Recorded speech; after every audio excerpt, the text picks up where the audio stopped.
ليس هذا. شوفي، عاوز اقول لك حاجه، لا توجد ثوره تمت في التاريخ واكتملت بمجرد حدوثها. الثوره الفرنسيه قعدت 10 سنين عشان تكتمل مراحلها.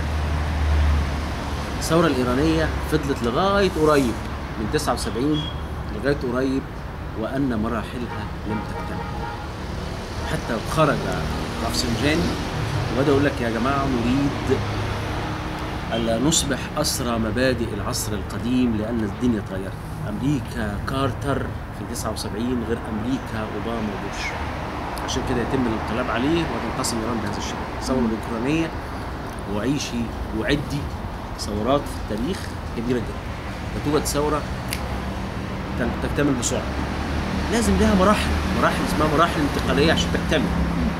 الثورة المصرية كل ثورة، مفيش ثورة قعدت 18 يوم ونجحت بهذا الشكل. سر عظمة هذه الثورة أو انحيازنا المطلق لهذه الثورة أنها ثورة نبيلة. طول عمر الثوار هم الذين يقتلون. في أي ثورة كان الثوار هم اللي بيقتلوا وهم اللي بيقبضوا على الناس وبيسجنوهم. هذه الثورة في مصر الثوار كانوا يقتلون ويعتدى عليه. أسباب كتيرة جدا لعظمة هذه الثورة، لكن الثورة تجريف. عشان الثورة تكتمل لابد أن يتغير النظام كاملا. يعني 52 بمفهوم السياسة والسياسيين، وأنا دارس السياسة، هي انقلاب. عساكر حصروا الملك ومشي، عسكر حصروا الملك، انقلاب عسكري. هذا الانقلاب احنا نسميه انقلاب مشروع، أدى إلى نتائج ثورة عظيمة. ليه؟ العسكر عملوا ومشوا الملك وسلموا الثورة للشعب، فالشعب تبناها فأصبحت ثورة وكان أمينا عليها ومحتفيا بها. ف 25 عملت ايه؟ غيرت مصر من الملكيه الى الجمهوريه.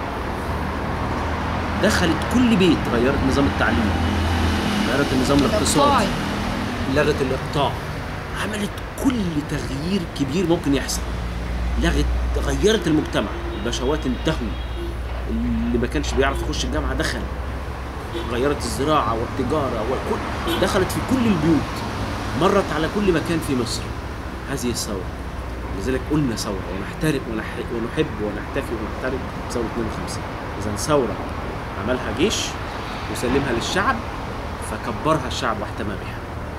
ثورة 25 يناير، شوفي احنا 52 و25، في 5 و2 وفي هنا 5 و2. ثورة 25 يناير عملها الشعب بدمه وسلمها للجيش. وحتى الآن نقول للجيش أيها الجيش العظيم اللي أثبت عظمتك في وقوفك ونجاح وأنت جزء من نجاح هذه الثورة، عاوزين تثبت لنا أنك أمينا عليها كما كنا شعب أمينين على ثورة 52. وده اللي احنا بننتظره من الجيش لغاية دلوقتي. وأنا لا أكلفهم كثيرا لأنهم ليسوا أهل سياسة، دول ناس بيعيشوا في السكنات العسكرية وناس أنا بشكرهم وأنا بنحني لهم احتراما، لكن اسألوا، انتقوا مستشاريكم، اعرفوا، لا تنحصروا وتتقوقعوا ولا تتبعوا أساليب اللف والدوران القديم بتاعت مبارك. وأمن الدولة الذي تغير اسمه فقط ما زالت أساليبه تتم. تلك الثورة هذه الثورة هذه الثورة 25 يناير كل شيء كما هو. كل شيء في مصر، كل التعليم والشوارع لم تنجز ثورة 25 يناير غير مشيت فوق، خدت الروس الكبيرة دخلتهم لمنطورة وباقت تبعة كاملة كل أمراضها وكل تبعاتها. ننتظر إيه بقى؟ تكتمل إزاي؟ بقول لك الدستور حتى الآن لم يتم، واختلفنا الدستور أولا والبرلمان أولا وبعدين انتخابات مجلس الشعب. لن تأتي انتخابات مجلس الشعب بشيء يفاجئك، ستدار، وقولي لي أنا قلت الكلام، ستدار وتأتي كما كانت تدار في عهد مبارك وأسوأ. الدستور سيكون هناك خلافا كبيرا جدا وسينتهي الأمر إلى دستور شبيه بدستور 71. انتخابات الرئاسة ستتم تماما وستأتي برجل يريد أن يلم كل الأطراف ويلعب سياسة وما يزعلش ده وما يزعلش اخوان المسلمين العظيمين والسلفيين ناس عبقرة والليبراليين فوق راسنا والشعب المصري وده فوق هيحصل راسي في وانا أول بحب سنة من كل حكمه، الناس وبتاع وبعد وعشت. كده يتغير هقول أول لك. كام سنة من حكمه مثلا. لم يحدث شيء يفاجئنا. انا صعبان عليا جدا الدم الذي سال في التحرير، وصعبان عليا جدا لهفتنا وفرحتنا الكبيره جدا، وصعبان عليا حاجات كتيره جدا، وارى نحن انشغلنا بالتفاصيل وانشغلنا بالغنائم. اللي يلحق يحط رجله يبقى مذيع يحط في سي في، واللي يلحق يعمل حزب لانه كان يعرف او كان يعلم انه اللي بيرخص حزب باخد له 100,000 250,000 في السنه. قال لك حتى لو ما كسبتش في انتخابات قديمه باخد 250,000. انا عرفت انه اتلغوا الحاجات دي. يعني عنده حزب مفيش تمويل دلوقتي، يروح مول نفسه ولا يبحث عن تمويل خاص ولا مش عارف ايه. وما زالت طبقه راس المال ورجال الاعمال يعملون، وما زال الصحفيين الذين كانوا يديرون لعبه الكذب الكبرى في عهد مبارك هم الذين يسيطرون، وما زال رجال الاعمال اللي عنده صحيفه واللي عنده تلفزيون واللي عنده كل حاجه، وما زال كل شيء في مصر كما هو. الذي خسر ان المظلوم والمقهور والجعان واللي نايم جعان ايام مبارك تحت ظل الفساد ما زال مقهورا وجعانا ونايم عريان في عهد الثوره. هناك كان منسي تحت ظل الفساد، وهنا منسي تحت ظل الكلام في السياسه. كلنا انشغلنا بالكلام وكلنا وصل بالناس بالشعب اليقين ان كل واحد ياخد حق بدراعه. وكرست الثوره للاسف لان هناك توهه الاعلام، وانا بحمل الاعلام كل شيء، اللي هي مساله ان كل واحد ياخد لان احنا فعلا ما عندناش مظاهرات حاجة فئويه. يعني انا يلفت نظري رئيس مؤسسه ثقافيه في مصر يخش عليه موظف معاه جيركن بنزين، كب عليه البنزين ومعاه الولاعه عشان يحرقه. وصلنا بنا الامر الى هذه الدرجه، لانه كان يجب ان يكون هناك اعلام يقول يا جماعه اخذ الحق فن والثوره ادب. جيفارا مؤدب، جيفارا السائر العظيم لما نجحت ثورته في كوبا وتولى الوزاره كان يصر كل يوم يمر على البنايين يشيل معاهم الاسمنت، ولما كان بيقبض فلوس ما كانش بيقبضها، ولما حس انه المبدأ الذي عاش من اجله يشعر انه يتغير ساب كوبا وراح في الادغال عشان يقاوم ويتظل مفهوم الثوره قائم. نحن انشغلنا بالتفاصيل، وللاسف التفاصيل ليست في مصلحه مصر، وانما تفاصيل في مصلحه كل واحد فينا. كل واحد يبحث عن تفاصيل تؤدي الى مصلحه، من يريد ان يبحث على شغل، ومن يريد ان يحط رجله في حته عشان المستقبل.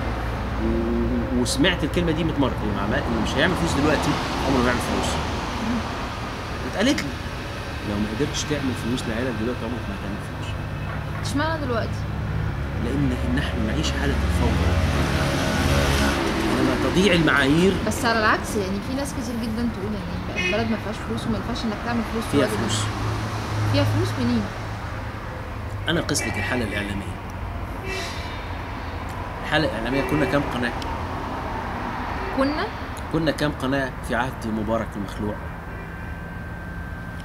قول الحياه ودريم والمحور. المحور اولا اول قناه، وبعدين دريم بعدها بشهور، وبعدين الحياه طلعت، والاو تي في بعدين طلعت. ادي 4 قنوات، ومش عاوز احسب القنوات الثانيه، انا بقول القنوات الكبيره الخاصه في مصر. دلوقتي عندك كام قناه؟ حدث ولا حرج. رواتب المذيعين كان كام زمان؟ دلوقتي كام؟ نفس القصه، نفس القصه. الصحافه كم صحافه، كم صحف بالعبيط. على فكره انا بالعكس، انا من مصلحتي واحب جدا كل القنوات كتير، بس تكون ضمن رولز ومعايير.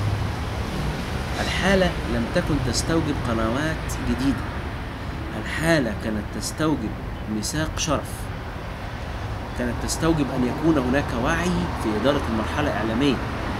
تعالوا نقعد على طاوله، يحكمنا حد من مجلس الوزراء اللي ارتضينا انه يكون موجود، ونضع ميثاق شرف ما الذي يجب، ايه هي الكونسبت، المفاهيم. لانك لما تيجي تصنع رساله اعلاميه ده فن صعب قوي، احنا بنصنعها على القهوه وما بتتصنعش خالص، بتتصنع لما المذيع يروح يقعد على الكاميرا يفتكر فيقول، وتطلع بقى زي ما تطلع. انت عشان تطلعي تصنعي مفهوم كونسبت، تشتغلي على ذهنيه الناس.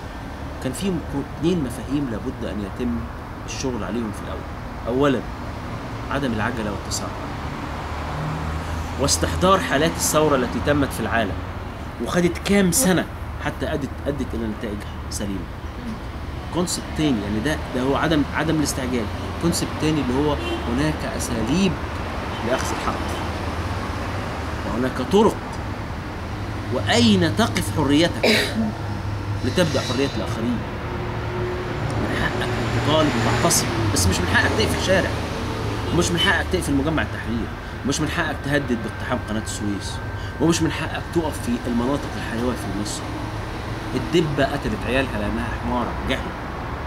نحن في مصر سنوئد هذه الثورة لأننا جهل.